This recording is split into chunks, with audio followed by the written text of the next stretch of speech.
manejamos. Entonces, parece bastante interesante. Hemos tenido la oportunidad ya de verlo aquí en varias ocasiones y quisiera que nos pudiera compartir un poco sobre su experiencia en este tipo de cirugías.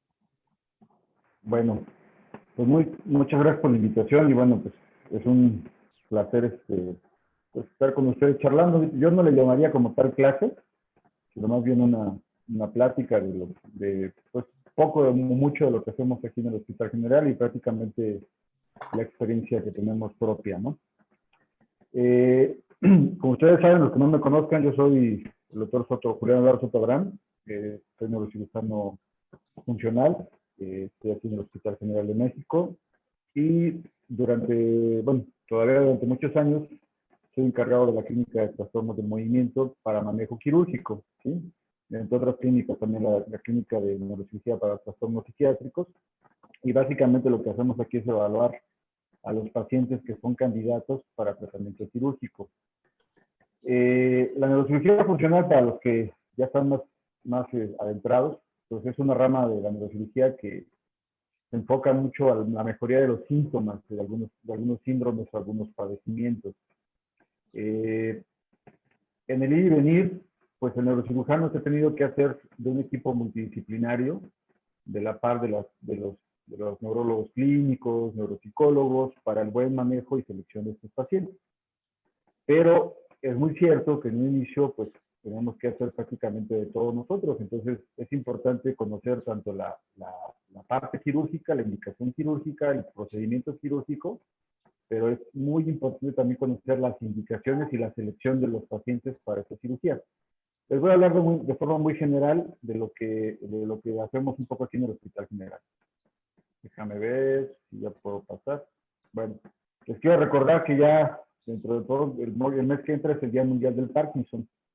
Esta es una fecha importante aquí en nuestro país.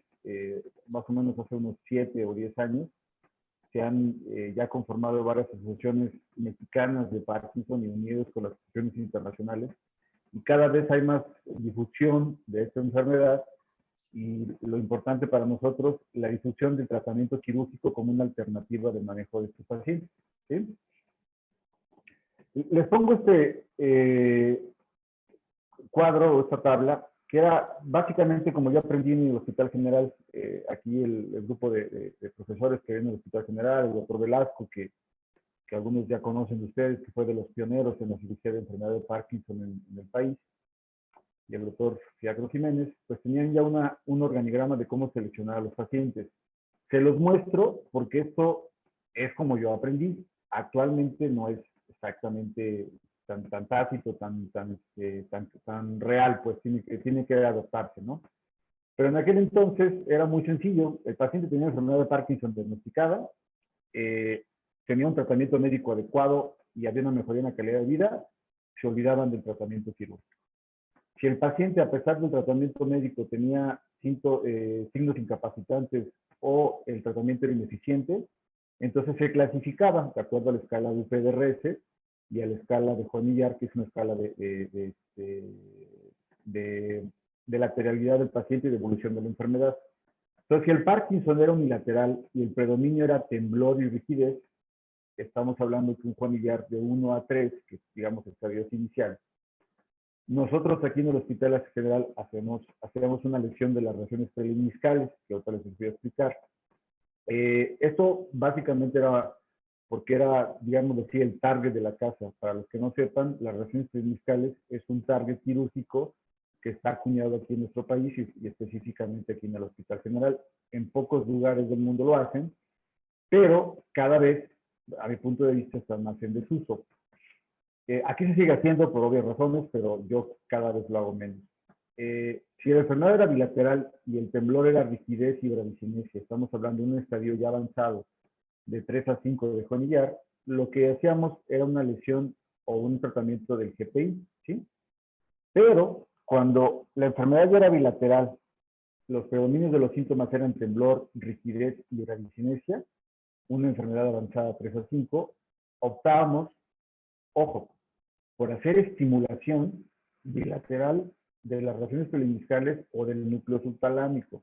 Vuelvo a repetir, esto si ustedes lo buscan en la literatura, no existe. Esto es una forma de cómo abordábamos los pacientes. ¿Por qué se los presento? Porque posteriormente cuando les dé las gráficas de resultados, van a ver que hay muchas intervenciones de esta forma, ¿sí? Vamos a hablar un poco de historia. Esto no es tanto para aburrirlos, pero más o menos para clarificar. El tratamiento quirúrgico de la enfermedad de Parkinson es inclusive más viejo que el tratamiento farmacológico. Es decir, los neurocirujanos iniciamos primero el tratamiento de la enfermedad de Parkinson antes que los neurólogos clínicos, ¿sí? Ustedes bien saben los reportes originales de James Parkinson, que reportó que un paciente con un infarto a nivel mesencefálico mejoró del temblor, ¿sí? Entonces, por ahí se estaba abordando un poco cómo podía ser la fisiopatología de esta enfermedad. Hay antecedentes desde principios del siglo XX de René y Erich que hacían risotomías grandes de C5 a C8, aparentemente risotomías selectivas, sobre todo para mejoría de la rigidez y del temblor. Resultados muy contradictorios, pero bueno, eran los primeros alcances que se hacían. Pollock hizo una risotomía más extensa, mejoró muchísimo la rigidez del paciente, pero el paciente falleció. Entonces, no fue una opción de tratamiento. Urequia también hizo una simpatectomía en 6 pacientes. Posteriormente, Garner en el 49 dice que ese procedimiento no funcionaba. Y es hasta 1933 que Pullman reporta una piramidotomía con mejoría del temblor, pero el paciente desarrolló una plegia. Estamos hablando que esto es antes del advenimiento de las técnicas de esterotaxia, es decir, todos eran procedimientos abiertos. En 1935 se realiza una dentarotomía con una mejoría de la rigidez, pero el paciente también falleció. Y es hasta 1949, con el reporte de Walker, que hizo una pedunculotomía, también incidental, y el paciente que tenía como diagnóstico de enfermedad de Parkinson asociado, mejoró del temblor, ¿no?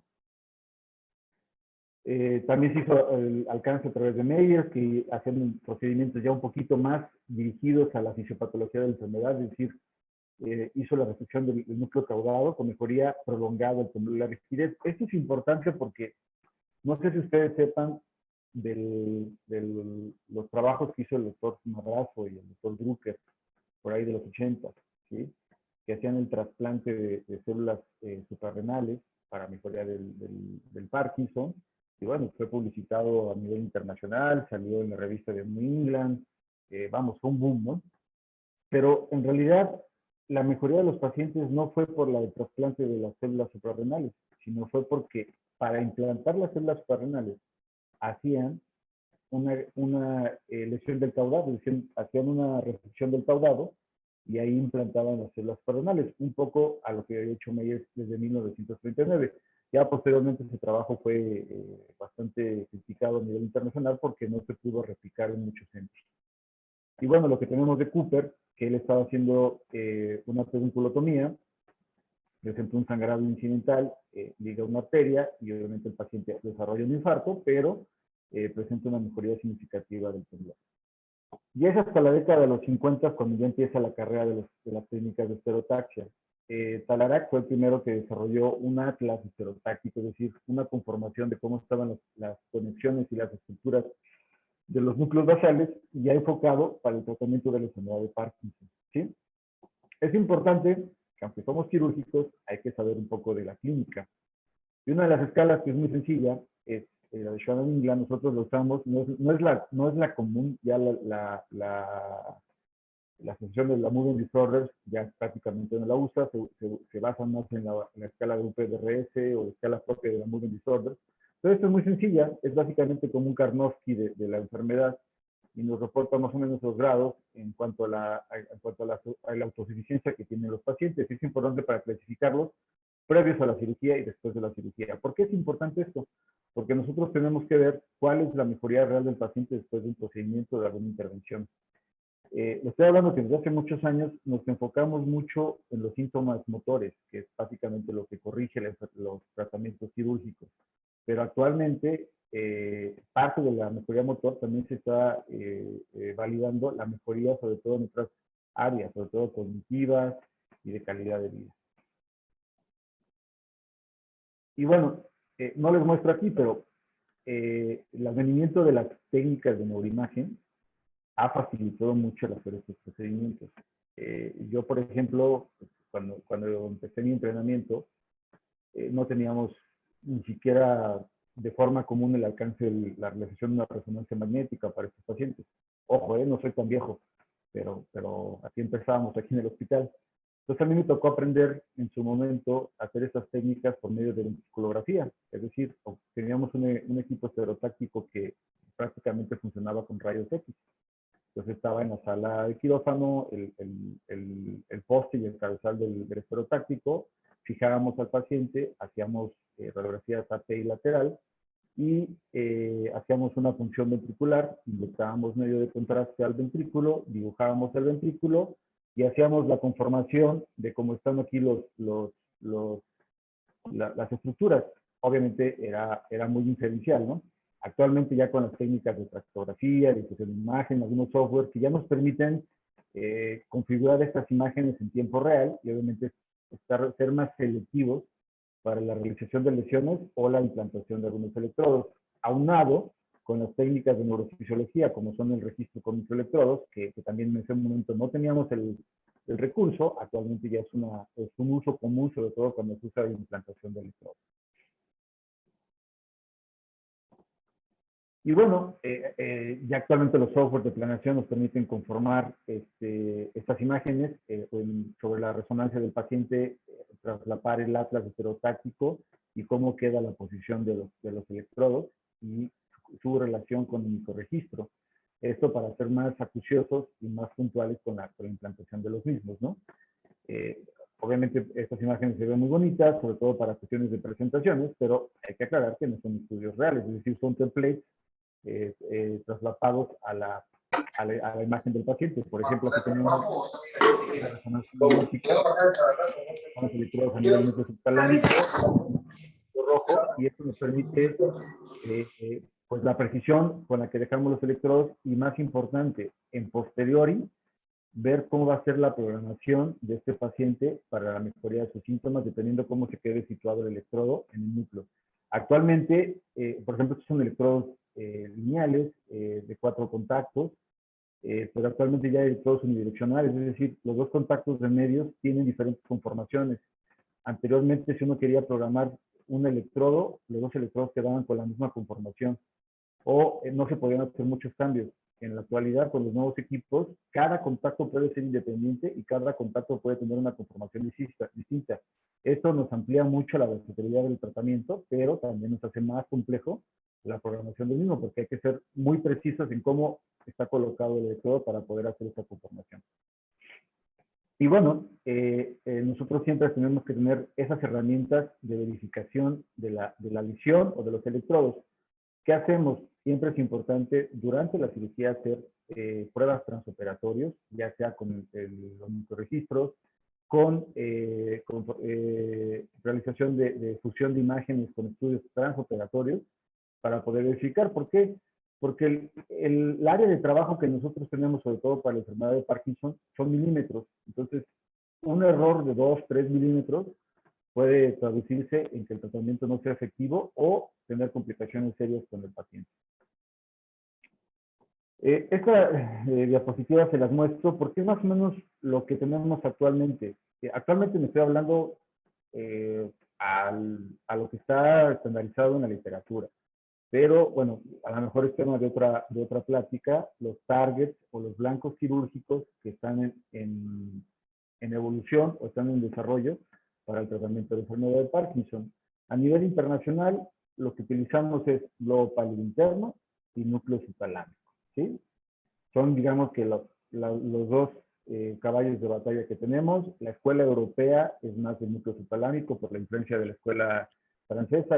El maestro Benavid fue el precursor de este núcleo y prácticamente se popularizó a nivel mundial. De hecho, también es así que la escuela francesa de Grenoble, el núcleo subtalámico lo usan, yo digo, como la aspirina, lo usan para prácticamente todos los padecimientos en la cirugía funcional, trastornos psiquiátricos, disfonías, enfermedad de Parkinson, y obviamente han encontrado por su conectividad que tiene con estructuras corticales y estructuras basales. Y el globo pálido interno, bueno, pues es una estructura más más simple, pero que tiene una relación directa con el núcleo subtalámico, y esto está más popularizado a nivel Norteamérica. De hecho, prácticamente hay una batalla entre cuál es mejor, si el globo pálido interno o el núcleo subtalámico. Creo que los dos son muy similares dependiendo la indicación, pero pues, influye mucho la experiencia del cirujano en cuál se siente más cómodo de implantar los electrodos, ¿no? Y bueno, lo que hay que hacer es la conformación. Yo siempre le digo a la gente que se está entrenando esto que la técnica en realidad no tiene ninguna complejidad. Es un procedimiento muy estandarizado que con las herramientas de imagen, de neurofisiología, cada vez lo hacen más sencillo.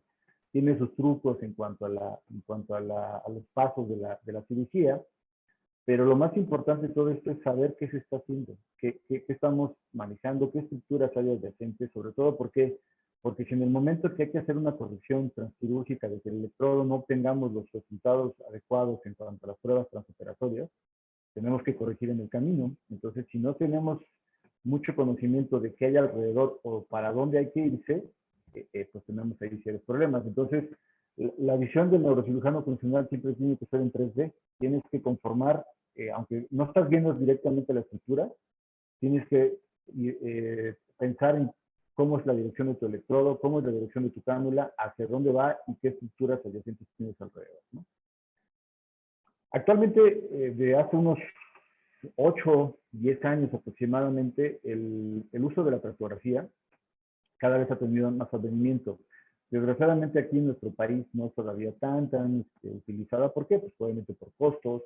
Se requiere cierta preparación de la gente que desarrolla estas imágenes. Y lo más importante, los software que utilizamos para planeación quirúrgica tienen que implementar esta tecnología para poder hacer la planeación, porque anteriormente nosotros íbamos muy directo a través de coordenadas estereotácticas, es decir, seguíamos como una receta, midiendo la línea intercomisural, hacemos unos cálculos a través de milímetros, y pues técnicamente ahí debería estar la estructura, ya sea el núcleo subtalámico, el globo pálido interno. Pero actualmente con las técnicas de tractografía lo que podemos hacer es más precisos en tratar ya no núcleos, sino tractos. ¿Y por qué les digo esto? Porque, por ejemplo, les pongo el ejemplo muy tácito del núcleo ventral intermedio del tálamo, que es un núcleo muy grande que se usa cada vez menos, pero se usa mucho para la cuestión de temblor de intención sobre todo. Pero es muy difícil de programar, sobre todo cuando se colocan electrodos. Y para hacer una lesión o una ablación es más complicado. ¿Por qué? Porque es un núcleo grande y tiene muchas estructuras alrededor, ¿no? Entonces, por ejemplo, si uno no es muy preciso, si bien puede mejorar el temblor del paciente, pero también puede producirle síntomas motores, entre ellos el más común es una disartria. Entonces el paciente a lo mejor ya no tiembla, pero ya no puede hablar. Entonces, se ha visto que cuando se siguen los tractos, y sobre todo el tracto del córtex glutamalámico, que tienen en su entrada hacia el núcleo ventral intermedio del tálamo, es decir, no exactamente en el núcleo, sino la entrada del tracto, si se coloca ahí el electrodo o se hace una lesión,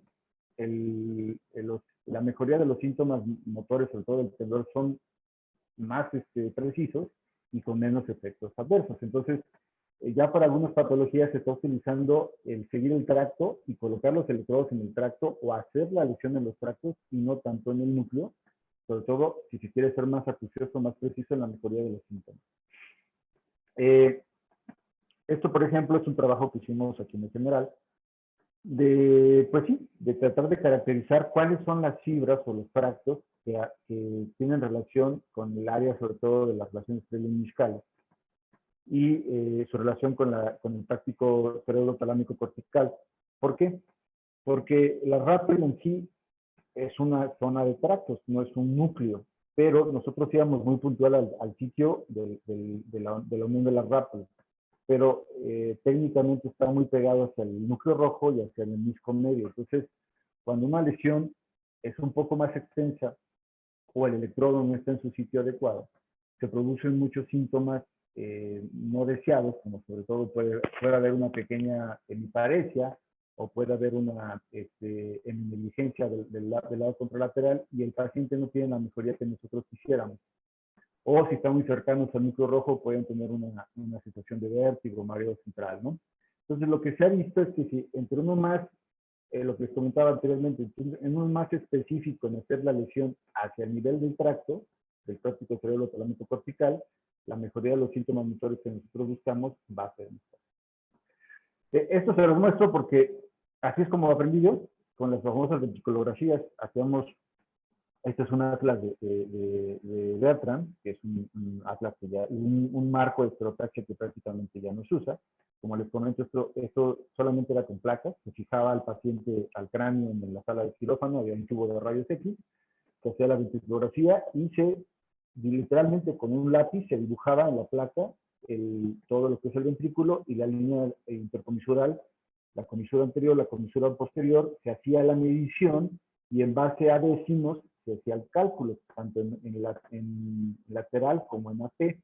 Obviamente, pues esto es invasivo, tiene más riesgos de complicaciones, sobre todo problemas de meningitis, hemorragias, y pues era más incómodo para los pacientes. Hay que recordar que estos pacientes se operan únicamente con una sedación y con anestesia local. Entonces, pues hacer una punción ventricular con un paciente despierto, pues no es así como que lo más indicado, ¿no?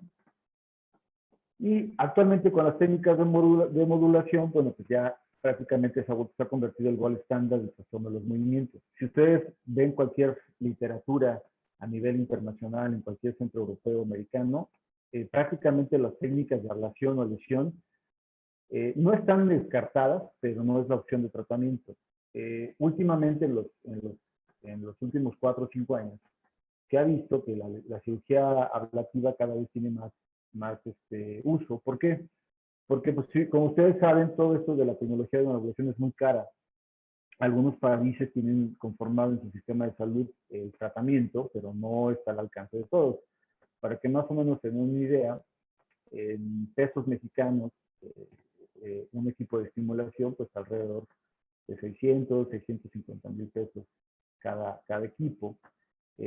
Los equipos no recargables, por ejemplo, lo que se está autorizado en las instituciones como el ISSSTE o el seguro, son los dispositivos no recargables que se tienen que cambiar cada 4, cada 5 años y son unilaterales, es decir, se implantan 2 y pues tampoco el ahorro en costos es mucho, cada equipo debe costar como unos 250 mil pesos, pero pues hay que cambiarlo al paso del tiempo. El generador de pulso, esto es, digamos, lo caro, es como una batería del celular, hay que estarlo recargando, tiene una vida media, pero actualmente los equipos que son recargables, la ventaja que te dan es que ya son conexiones a través de Bluetooth, la pila es más eficiente, inclusive, por ejemplo, Boston Scientific te garantiza 25 años de duración de la batería, Medtronic 15 años, Sanjur o Abbott alrededor de 10 años también. Entonces, ha mejorado esto. ¿Y qué ha pasado? Pues también la tecnología de los chinos, que son estos, ya empezaron a trabajarlos. Ellos, desgraciadamente, no tienen todavía validación por la FDA, no están al alcance solamente en Asia, pero la peculiaridad de estos equipos es que ya la conectividad es a través de Wi-Fi. Es decir, el paciente se puede programar a distancia en su casa, el médico puede estar en su computadora y hacerlos por videollamada, hacer la conexión hacia el equipo y manejarlo. Cada vez ha evolucionado más esto, pero también cada vez se ha vuelto más complejo su programación, ¿no? Aquí les voy a presentar un poco de la experiencia propia. Yo me uní a la unidad de neurocirugía funcional aquí en el Hospital de México cuando egresé, más o menos en el 2005, al 2006 acabé mi entrenamiento y bueno, pues aquí empecé yo a tener mi registro, ¿no?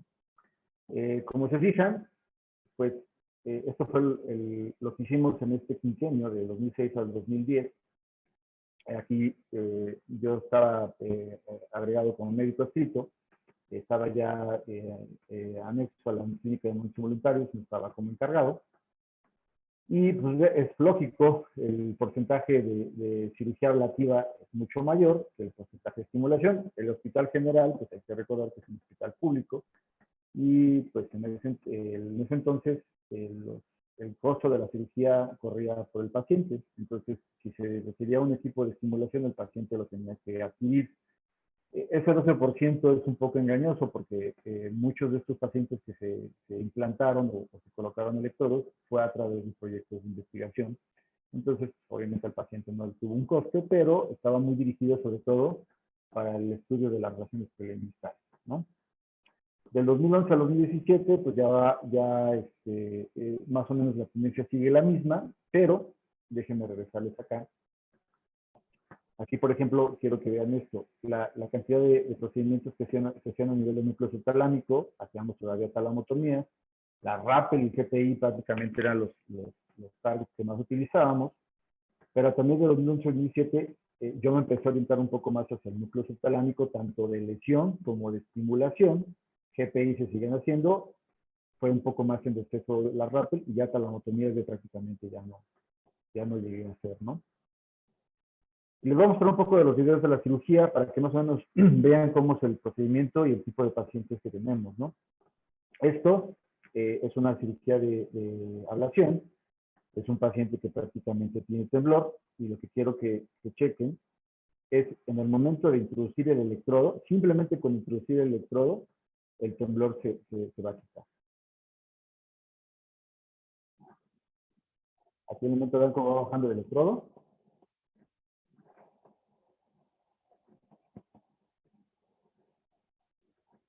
Y cuando llegamos al target, al 5, al 0,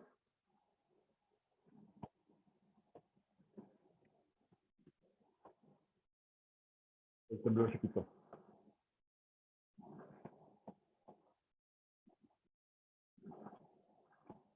Es muy preciso. En este caso fue una lesión de relaciones musculares, ¿sí? En ese entonces eran los suelos que estaban ahí en el servicio.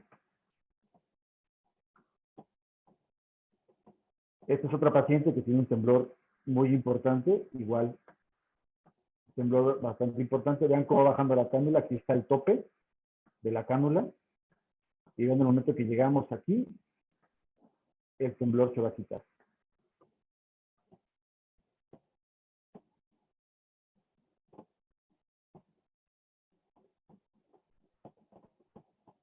Parece que es una pareja, pero no, la paciente mueve el brazo, ¿no? Pero es prácticamente lo preciso que es el movimiento el tratamiento, sobre todo para el temblor. En el temblor siempre va a ser muy aparatoso la mejoría porque es visible, pero hay que recordar que en la enfermedad de Parkinson el temblor no es el único síntoma que se presenta. Me atrevo a decir que es el síntoma menos importante el temblor. La bradicinesia y la rigidez son los temblores y los síntomas más importantes que hay de la enfermedad, ¿no? Este es un paciente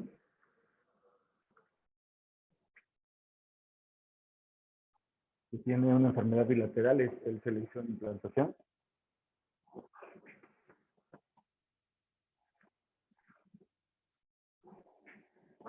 Hola. Entonces aquí vean cómo tiene, esto es en off, sin medicamentos. Aquí prácticamente tiene el temblor bilateral, está postrado en silla de ruedas y prácticamente la incapacidad, la postura que tiene el paciente, ¿no? Aquí está volando en ese momento le queda el pelo. Esperemos que haya aprendido. Esta es la esposa y esta es la neuropsicóloga que está haciendo la valoración de una escala de calidad de vida, ¿no? Y este es prácticamente en el postoperatorio inmediato. A él se le hizo una implantación bilateral de electrodos en núcleo subtalámico. Todavía si se fijan tiene un poco de temblor residual, pero ya no es comparativo. Aquí está en on función sin medicamentos. Con los medicamentos puede mejorar. Si se fijan, todavía tiene aquí la, la, las funciones por la canalización, ¿no?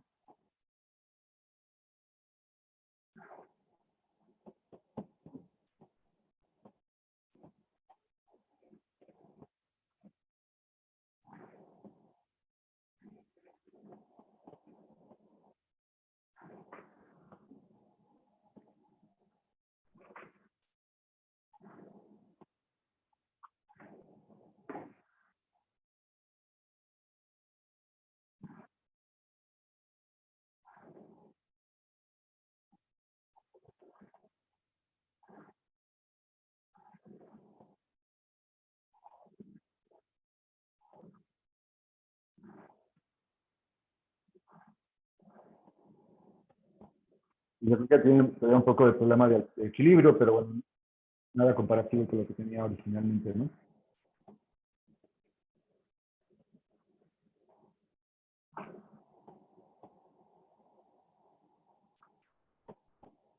Este, por ejemplo, es un paciente que tiene solamente temblor de intención. Si se fijan, este es en el momento de la previa a la cirugía, como el temblor es prácticamente incapacitante. Él tiene bilateral, en este caso tratamos el temblor del lado más dominante. Y vean igual, al momento de colocar el electrodo, cómo mejora el temblor, ¿no?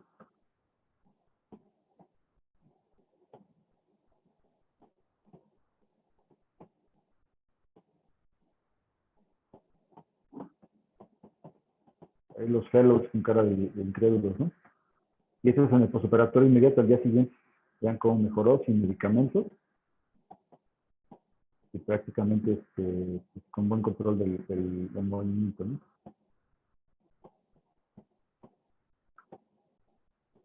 Este es un caso de los primeros que traté de simulación de CPI. Este caso es un médico, es un cirujano vascular que me hizo favor de mandarme un compañero y él prácticamente la revolución.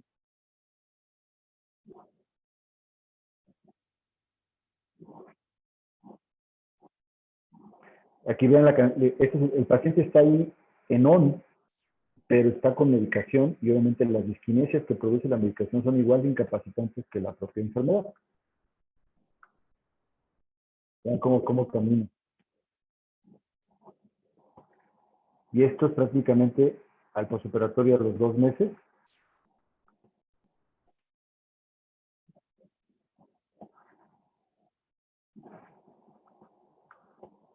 Y sin medicamentos todo mejor.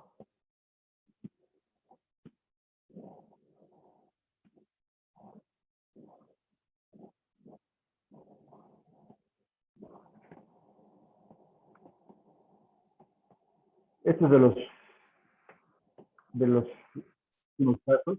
Aquí, por ejemplo, ya tenemos el apoyo de la parte médica que nos apoyaba ya con la evaluación y la selección de los casos. Los casos anteriores, como se fijaron, los que hacíamos la selección éramos los propios neurocirujanos y los que hacían la evaluación eran los fellows. A partir de 2017, ya los neurólogos clínicos se involucraron en la selección de los pacientes. Entonces ellos ya hacían la evaluación prequirúrgica, las pruebas de levodopa que se tienen que hacer y el seguimiento postquirúrgico. Entonces ya es un poquito más centrado el tratamiento y no tan sesgado como que el cirujano siempre va a creer que las cosas las hizo bien o que la selección del paciente lo hizo adecuadamente. En tener alguien alterno que selecciona al paciente y le da el seguimiento, le da un poco más de validez al tratamiento. Este paciente, por ejemplo, es un trompetista. Él tiene ya un tipo de evolución de enfermedad, tiene mucha rigidez y también muchas disinesias con el medicamento. ¿Sí? Vean cómo tiene la rigidez de este lado, que no lo puede hacer la bradicinesia. Como les digo, el temblor siempre va a ser un síntoma muy aparatoso, pero la rigidez y la bradicinesia llegan a ser más incapacitantes para la enfermedad. Él tiene un Parkinson unilateral. Entonces uno podría decir, bueno, ¿por qué no le hacemos un tratamiento de solamente un solo lado? Pero a él se le implantó electrodos y obviamente la enfermedad va a tener una evolución a ambos lados, entonces lo ideal es implantar los electrodos al mismo tiempo, ¿no? Vean cómo tiene el problema de la bradicinesia, la rigidez. Él era trompetista y obviamente pues el movimiento de la trompeta ya le costaba mucho trabajo hacerlo. Y con el medicamento, cuando tenía su mejor efecto, tenía muchísimas disinesias que le costaban.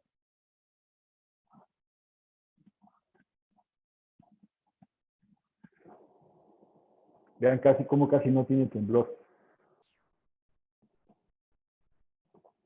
Anteriormente se decía, si el paciente no tiene temblor y solamente rigidez y bradicinesia, pues implantarlo en CPI, ¿no? A él lo implantamos en el núcleo talámico y ahorita van a ver los resultados. Esta es la prueba con levodopa, pero sin previo a la cirugía, ¿no? El paciente aparentemente es lento, le cuesta trabajo el control motor y girar, vean cómo tiene problemas para girar, el caminar, prácticamente no tiene braceo.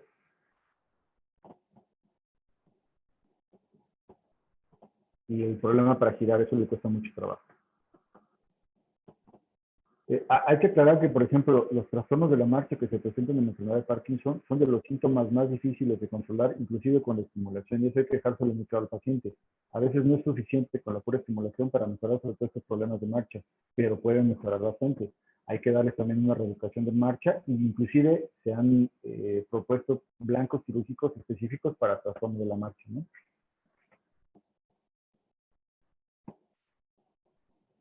Y esto ya es por quirúrgico. Aquí es sin medicamento con el equipo prendido.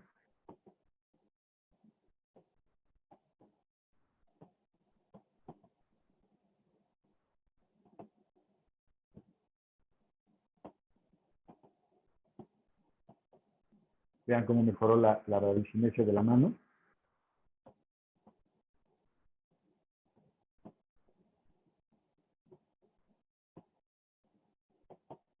Y ahorita lo van a ver caminar, la mejoría que llegó a presentar, ¿no? Vean, ¿se acuerdan cómo era el movimiento de la pierna?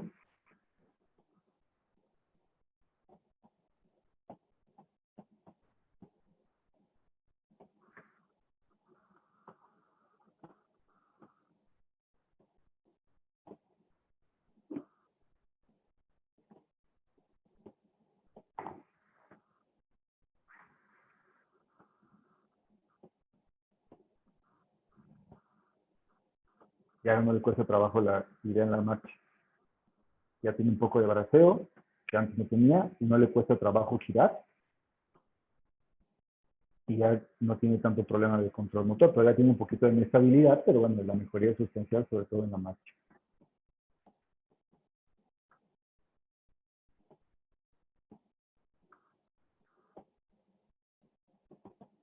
Y aquí está prendido el equipo y está con medicamentos. Si se fijan, no hay mucha diferencia. Mejora un poquito los movimientos del lado que no estaba tan afectado.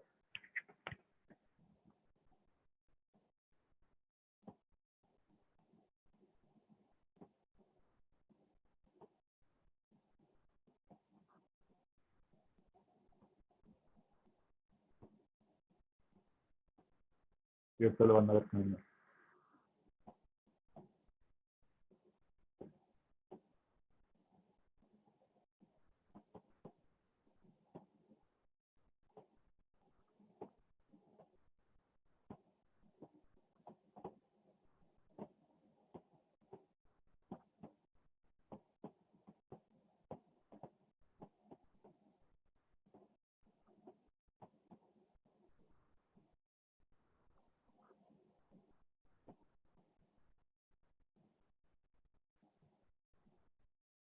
Ya ven cómo la rigidez mejora y ya la marcha, inclusive ya es con cadencia y el braceo, ¿no? Y la vuelta ya no le costó nada de trabajo al paciente hacer. La familia ya estaba bailando. Y ya, por ejemplo, esas paradas intestivas producían caídas en el paciente. Y vean cómo puede girar ya perfectamente. Este es otro caso, es muy parecido. Igual también tiene predominio de la disinesia. Vean.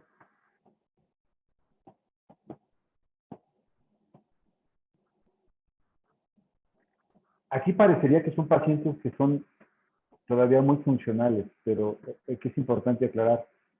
El mejor candidato para la terapia de estimulación es el paciente que tiene mejor respuesta al tratamiento farmacológico. Eso en un principio era al revés.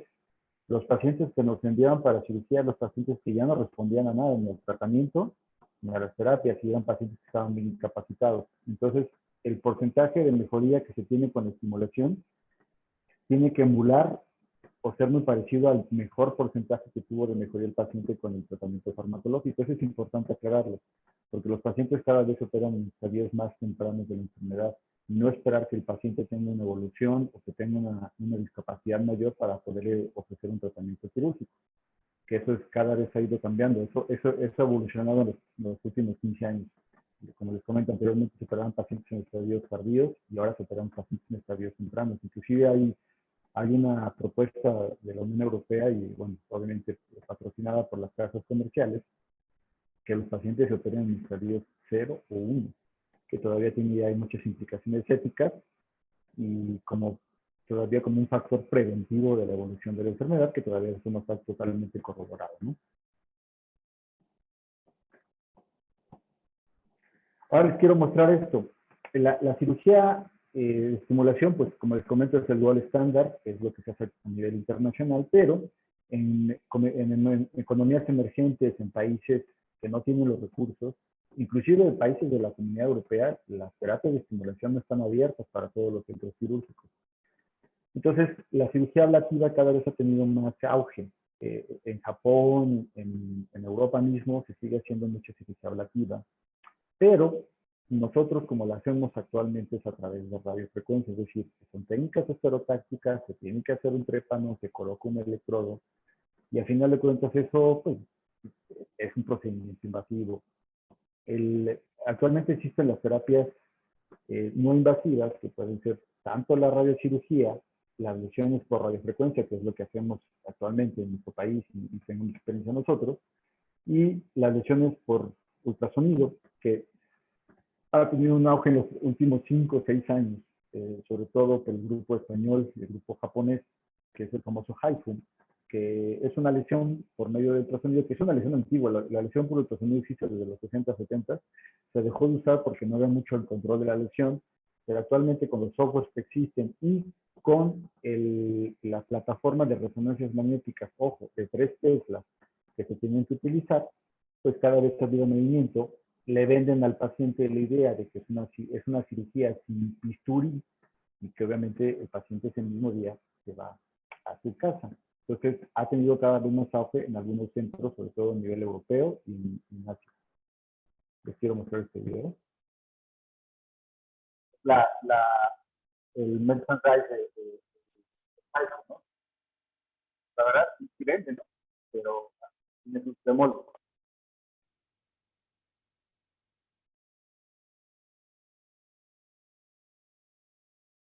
Esta es la empresa que patrocina la lesión por ultrasonido, el Salto. Momento, es un diseñador 3D, actualmente la plataforma la primera vez que también a veces es muy para que le ponga ¿verdad? Entonces, la evaluación se hace dentro de la sala. Uno de las targets que lo ven así, el neurólogo, pues,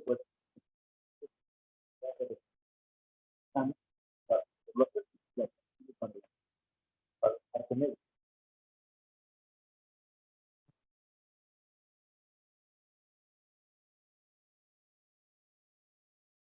en tiempo real, se va viendo la lesión por medio de la resonancia magnética, grado de temas que puede producir.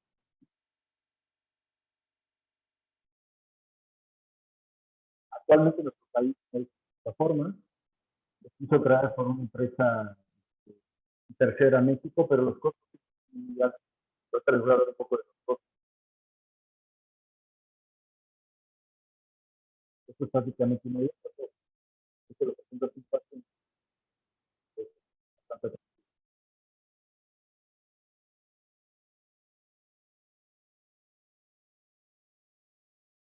Se fijan, el paciente tiene psicotomía completa.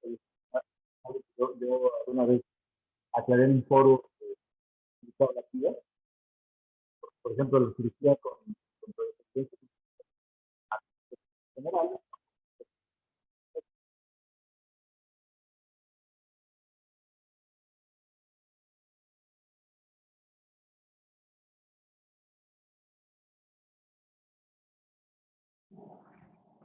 Y esto se los muestro.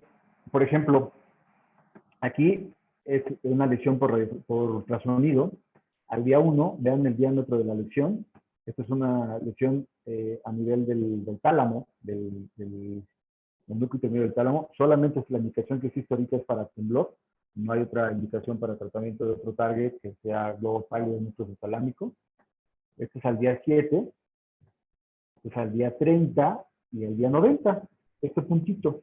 Yo les mostré en esta sesión que tuvimos, que es una lesión por radiofrecuencia, prácticamente a los 3 meses, y es prácticamente el mismo diámetro, igual de puntual, igual de preciso para la mejoría de los síntomas. Este es uno de nuestros pacientes, igual, la lesión en relaciones cerebrales, muy puntual, ¿no? Y es por radiofrecuencia, con los mismos resultados, obviamente con los costos muy distintos. Para que más o menos se den una idea, este tipo de cirugía en el Hospital General hasta hace un par de años, al paciente le costaba alrededor de 10, 15 mil pesos, ya con los estudios de imagen, la hospitalización, etcétera. La lesión por ultrasonido implica que tenga que tener la institución, simplemente el equipo. El equipo de la resonancia cuesta alrededor de entre 6 y 8 millones de euros. Y la plataforma del software, más o menos como unos 800,000 euros. Y bueno, pues ahí lo que cobra el hospital, los honorarios, etcétera. Entonces no es un procedimiento barato, no está al alcance de todos.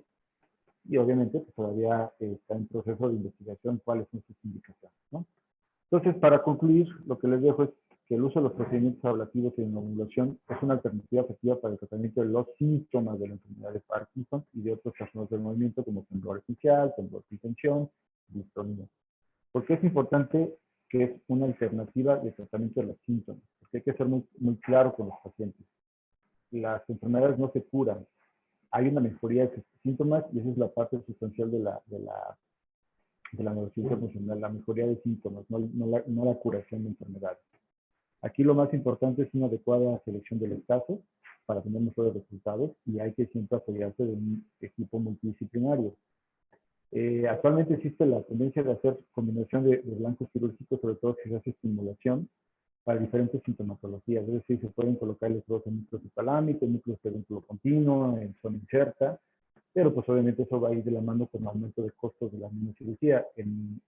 Por ejemplo, en Jacksonville o en Gainesville, se están usando ahorita protocolos de implantación de 4 electrodos simultáneos para manejo de varios síntomas de la enfermedad de Parkinson, pero estamos hablando que eso es un proceso de validación y obviamente los costos pues, están todavía por los cielos, ¿no? Y algo muy importante, que cada vez hay que aprender más de lo que estamos haciendo con el advenimiento de las nuevas tecnologías para mejor resultados y sobre todo para entender exactamente qué es lo que estamos haciendo. Yo creo que apenas estamos en la punta del iceberg del tratamiento de las enfermedades, los trastornos del movimiento. Hay mucho todavía que aprender y de qué tenemos que mejorar, ¿no? Entonces, yo les dejo estas preguntas. ¿Qué hay que hacer? ¿Lesión o una neuromodulación? Ambas son válidas dependiendo de las características del paciente y del entorno donde desarrollamos. ¿Qué vamos a tratar? ¿Fibras, tractos o cuerpos neuronales? Esa es una pregunta que cada vez tenemos que ir clarificando para ser más precisos en el tratamiento. No les hablé de parámetros de estimulación porque ese es otro tema muy, muy extenso, pero todavía no hay una guía clara de cuáles son los parámetros de estimulación en un paciente con electrodos que tengan los mejores resultados. Y cada parámetro se tiene que adaptar en cada paciente, entonces tiene que individualizar. Y como les comento, ahorita con las tecnologías de electrodos unidireccionales, los parámetros de estimulación se vuelven más complejos. Inclusive ya nos tenemos que ir a apoyar con paradigmas de algoritmos para hacer estos tratamientos. Y bueno, los que les comentaba, que tratamos de enfermedades o síntomas. Eso es algo que tenemos que preguntar. Y bueno, pues esto se los dejo. El pensar es fácil, el actuar es difícil, pero poner los pensamientos en acción es lo más complicado. Muchísimas gracias. No sé si tienen alguna pregunta.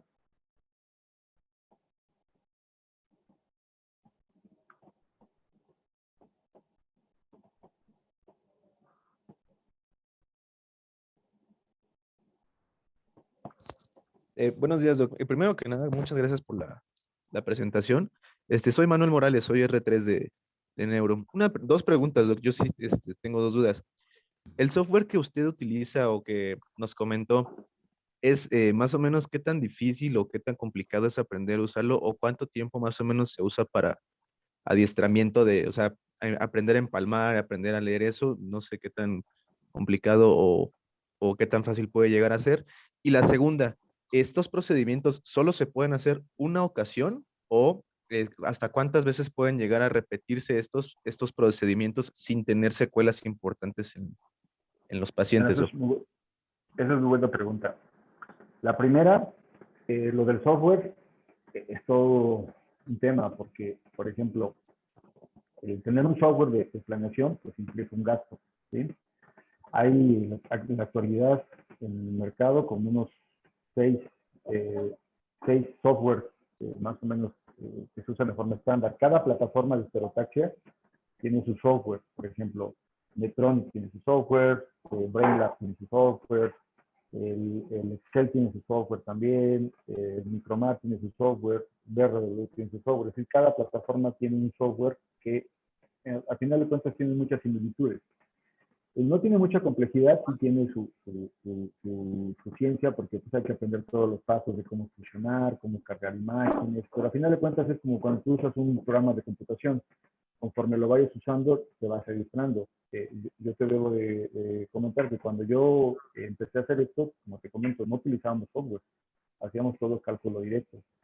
Posteriormente tuvimos la facilidad de contar con un software que es el que usamos la otra vez, que es el Praxis de Inomed, que pues ahí básicamente fue ensayo-error, porque desgraciadamente cuando me tocó a mí no hubo quien nos enseñara, ¿no? Entonces me acuerdo muy bien que el técnico o el ingeniero que nos los instaló, nos los vendió, pues nos dio una clase fast track de 2 días, y pues ahora sí, ahí agarra la computadora y empieza a picarle y a ver qué le aprendes. Conforme vas aprendiendo, pues bueno, ya vas encontrando algunos pasos.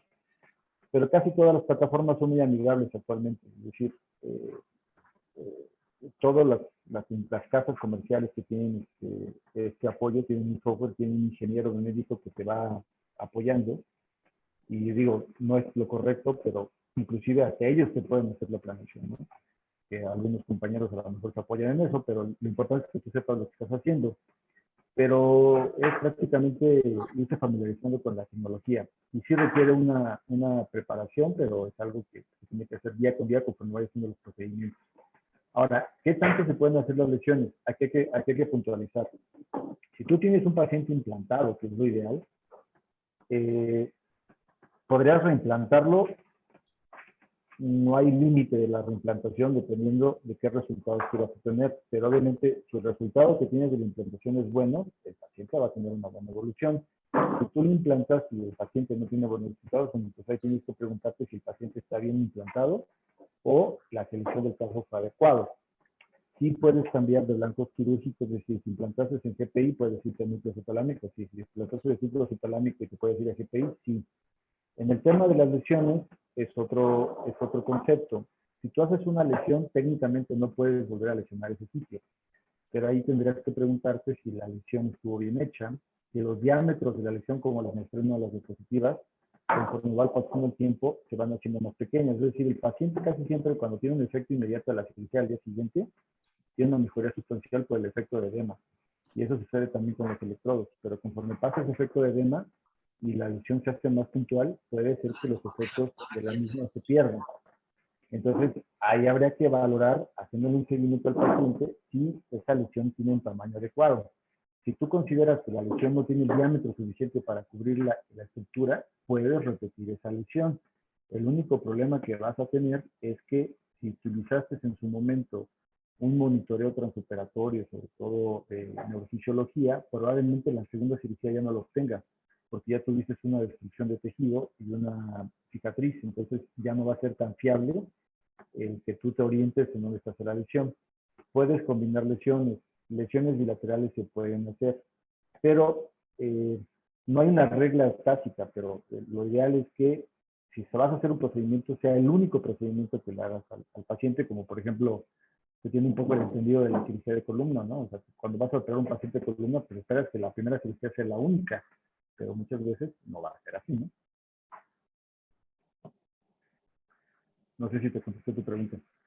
Sí, Doc, muchas gracias. De hecho, pues sí era una de esas dudas, ¿no? O sea, si se puede hacer de manera bilateral o lo que alguna vez nos había comentado, ¿no? O ir cambiando los targets dependiendo de cuál sea el problema principal del paciente también. Sí, por ejemplo, las lesiones bilaterales no es que estén en desuso, pero sí se ha visto, y eso ya tampoco es una ciencia, que lesiones bilaterales, aunque sí puede haber mejoría de los síntomas bilaterales, va relacionado con otros síntomas adversos, como por ejemplo deterioro cognitivo, deterioro de marcha, que pues a lo mejor el paciente ya no tiembla, ya no tiene rigidez, pero a lo mejor ejecutivamente ya no se puede desarrollar bien, ¿no? Entonces, cada vez están más en desuso las lesiones bilaterales. Se utiliza mucho la lesión unilateral y en espera de que el paciente en el siguiente procedimiento pueda tener acceso a una estimulación, que sería lo ideal, ¿no? Sí, Doc, perfecto. Muchas gracias. ¿Nos escucha, maestro? Muy bien. Escúchame. Maestro, Dime. hola, buen día, maestro. Una duda. Por ejemplo, yo he sabido de dispositivos que se utilizan como bombas de infusión que liberan levodopa, maestro. ¿Qué tan común es que se utilicen aquí en nuestro medio? Tal vez a nivel institucional, pues no tanto, pero a nivel privado, no sé si ustedes lo manejan por externo, maestro. Bueno, aquí en México, lo único que existe son que eso tiene 2 años, que se empezó a utilizar, que son las bombas de apomorfina, no tanto de levodopa. Y se usa mucho para pacientes que tienen discinesias o que tienen intolerancia a la levodopa. Se hace a través de una sonda duodenal, es decir, se tiene que implantar una sonda y la infusión es directamente al duodeno. Sí se utilizan mucho para parte clínica. El único tema que yo le veo es que los costos siguen siendo igual de altos. Más o menos un dispositivo de una bomba de apomorfina está alrededor de unos 300, 400 mil pesos la pura bomba. Y el relleno de la apomorfina, pues más o menos entre unos 25, 30 mil pesos mensuales. Entonces, está fuera del alcance. Se ha tratado de hacer ya de cuestiones de investigación, que esa es una buena pregunta y eso me faltó decir.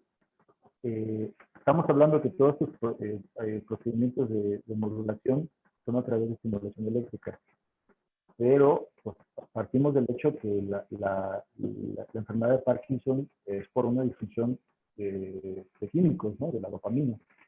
Entonces, se han implementado todavía en modelos animales bombas